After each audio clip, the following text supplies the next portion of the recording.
បាទជំរាបសួរអ្នកទាំងអស់គ្នាហ្នឹងថ្ងៃហ្នឹងខ្ញុំសូមលើកយកកម្មវិធី lab ដែលយើងត្រូវប្រើការធ្វើការជាមួយនឹងកម្មវិធី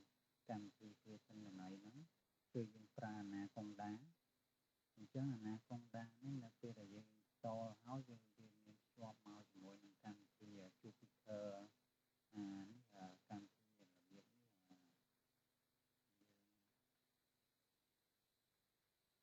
ះនៅពេលដែលអាណាកុងដាយើងនឹងឆ្លាតហើយគឺវានឹង set up កម្មវិធីមកមួយទៀតហើយកម្មវិធីនេះ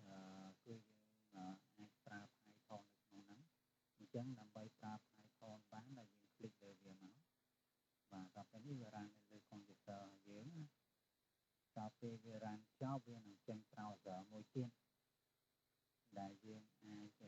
ចុចប្រើកម្មវិធី Python នឹងជាដើមអូខេឥឡូវវាកំពុងតែ run ណាអញ្ចឹងនៅពេលដែលវា run វានឹង load ចេញ browser មួយទៀតជា web browser តែ web browser ហ្នឹងយើងចាំបាច់ប្រើអ៊ីនធឺណិតក៏បានដែរយើងអាចប្រើកម្មវិធីបានណាអញ្ចឹងនៅពេលដែលវាចេញទាំងមកមួយហើយ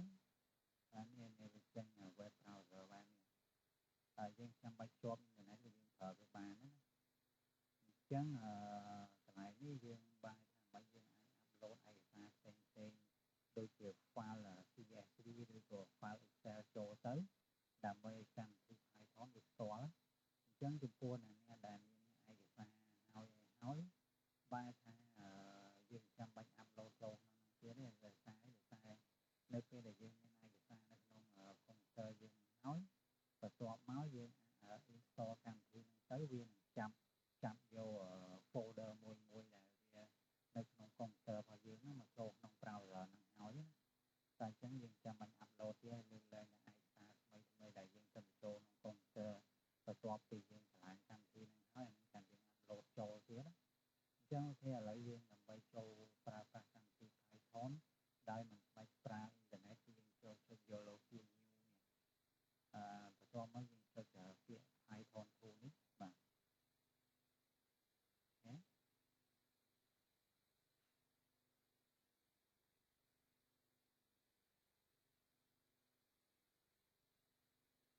ពេលនេះវាចេញ browser មួយទៀតដែលយើងអាចវាយកូដទៅផ្សេងដើម្បីទីទិន្នន័យ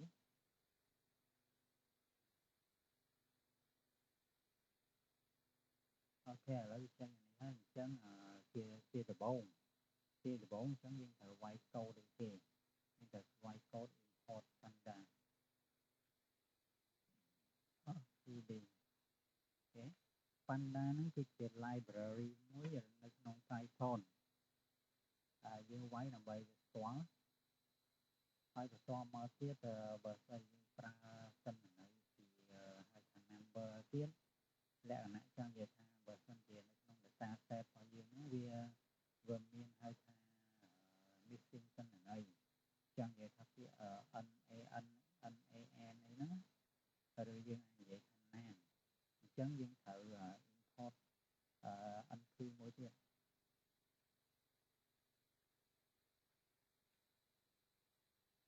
NP អូខេអញ្ចឹងយើងអាចរៀបទិន្នន័យ ds ហ្នឹងបានថា data frame យើងវាយពាក្យ ds ហ្នឹងមក dot អញ្ចឹងបើសិន file របស់យើងឥឡូវយើងមកមើល file របស់យើងនៅណាអូខេឥឡូវនៅក្នុង file ក្នុងនេះខ្ញុំរក្សាវានៅក្នុងនេះនៅក្នុង folder នេះអញ្ចឹងឥឡូវយើងមកមើល file នៅក្នុងនេះអញ្ចឹងខ្ញុំមកយកនេះខ្ញុំคลิกលើវាដើម្បីឲ្យស្គាល់ថាវានៅទីតាំងណាច្បាស់នេះអូខេនៅពេលចេញហើយឥឡូវយើងចង់នឹងថា location វានៅណាយើងចុចនៅកន្លែង file នេះបន្ទាប់មកយើងចុចទៅកន្លែងនេះកន្លែង my document ហ្នឹងយើងចុចទៅឃើញនេះវា copy link to clipboard ហ្នឹងបានថា location របស់វាអញ្ចឹងយើងចុចទៅលើវាហ្នឹងមកអូខេបတ်វាអញ្ចឹងយើងចូលមកនេះឥឡូវដោយសារ file របស់យើងជា file Excel អញ្ចឹងយើងដាក់ read Excel អូខេបន្តមកយើងបញ្ចូលមក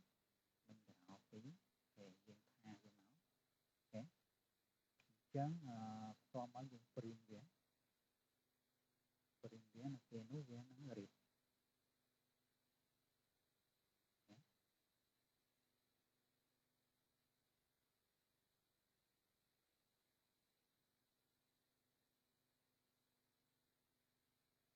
អូខេសិនណៃវារៀបណានេះសិនណៃយើងចង់បានអញ្ចឹងឥឡូវមិនទៀតឥឡូវនៅពេលដែលយើងឲ្យវារៀបសិនណៃហើយនៅពេលហ្នឹងឥឡូវឧបមាថានេះយើងចង់ដឹងថាយើងមានប៉ុន្មានកន្លោនចង់និយាយថាកន្លោននៅក្នុងសិនណៃរបស់យើងមានឈ្មោះអីខ្លះនិយាយមែនតើទៅបើសិនជាយើងសិនណៃដែលទំហំធំជាងហ្នឹងវាអាចមានកន្លោនច្រើនជាងហ្នឹងអញ្ចឹងយើងមិនអាចមើលអស់ទេតែនេះវាចៃដងនេះយើងមានកន្លោនទៅប្រហែលកន្លោននេះយើងចាំបាច់ប្រើកូដដើម្បីចង់ដឹងក៏បានដែរតែបើចៃដងកន្លោនវាច្រើនយើងត្រូវប្រើកម្មវិធីវិញយើងប្រើកូដនេះវិញយើងប្រើ ds.cloud អញ្ចឹងនៅពេលហ្នឹងវានឹងបង្ហាញពីឈ្មោះ cloud មួយអូខេបាទនេះគឺជា technique ក្នុងការស្វែងរកឈ្មោះ cloud មួយហ្នឹងបាទខ្ញុំគិតថាសូមចប់តាមប៉ុណ្្នឹងការបង្ហាញពីការប្រើប្រាស់ Python ហ្នឹងអូខេជួបគ្នា